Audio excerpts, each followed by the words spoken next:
अस्सलाम वालेकुम दोस्तों, मैं थोड़ा मेज़बान मोहम्मद मुशर्रफ ते तुसी देख रहे जो Jenny animal TV. Jenny animal TV like करो, सब्सक्राइब करो और नाल लगदे घंटी के बटन करो प्रेस ताकि अच्छी और लेटेस्ट वीडियो मेरे वीरां तक पहुंचे। वीर वेखण सब तो पहले अज वाह सब्सक्राइबर की वीडियो है। बड़े प्यारे सब्सक्राइबर भाई उस्मान माशाल्लाह लाहौर तो ने एक पहले जानवर मेरे तो उन्होंने खरीदा थी सर्दी दे विच। एक जानवर माशाल्लाह हुण लैके जा रहे हैं। अल्लाह पाक भाई दे नसीब करे, पीना नसीब करे, जिस मकसद वास्ते लईए अल्लाह पाक मकसद पूरे करे। मैं भाई नूं क्लिप सेंड किया, उन्होंने 5 मिनटां बाद टोकन मेरे 15,000 रुपया अकाउंट के विच लाता। उन्होंने कहा भाई ना मेरी मानत आ गई, चीज़ मेरी हो गई। उन्होंने आदा पूरा इंशाल्लाह गल जी की उस गल से पूरे उतरे ने। रात को तकरीबन कल इस टाइम टोकन लवाया तो अज इस टाइम आन के जानवर लैके जा रहे हैं। अस्सलाम वालेकुम बेसमान की हाल है? अस्सलाम वालेकुम बेसमान अपना जानवर वेख्या बिल्कुल खड़ा आधा आन के तसली की माशाल्लाह। साढ़े आवन वाले भाइयों को की मैसेज देना चाहते जो एक जानवर अगे आप खरीदे एवं टोकन लवाया 20,000 रुपये उदों लवाया हूँ 15 लवाया।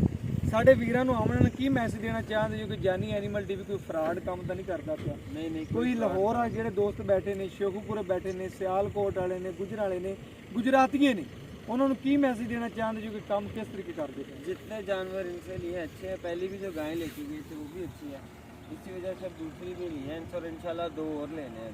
आपने कहा कि 2 भैंसे भी लेनी है? हाँ जी, इंशाल्लाह आपको लेकर देंगे। अच्छा, और इंशाल्लाह मेरे वीरा ने चेक करना है कि जानवर बहुत ही प्यारा है। कबूतरी माशाल्लाह पहलन मच्छी मुंह चो 2 दंद चौक वाले दंद कढ़ दी पई है। मेरे वीरा ने चेक करने लदाई माशाल्लाह वच्छा भी मेरे वीर ने चेक करना है, मगर वच्छा है और बड़ी नवाब है। अल्लाह पाक नसीब करे, पीना नसीब करे, जिस मकसद वास्ते लिए अल्लाह पाक मकसद पूरे करे। जैनी एनिमल टीवी की टीम जी वर्क करती वीरां दे घर सुथरा जानवर पहुँचाने की इंशाल्लाह मेहनत करती, सुच्चा और खरा काम करती पई आदे वीरां दे घर तसल्ली नाल जानवर पहुँचाने की।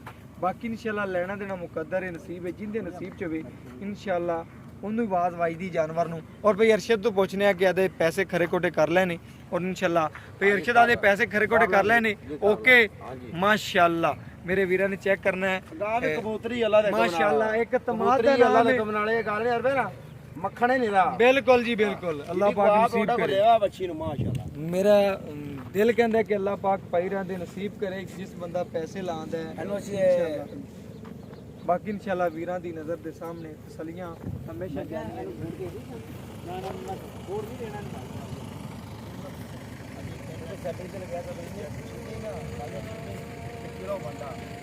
बस करो यार पर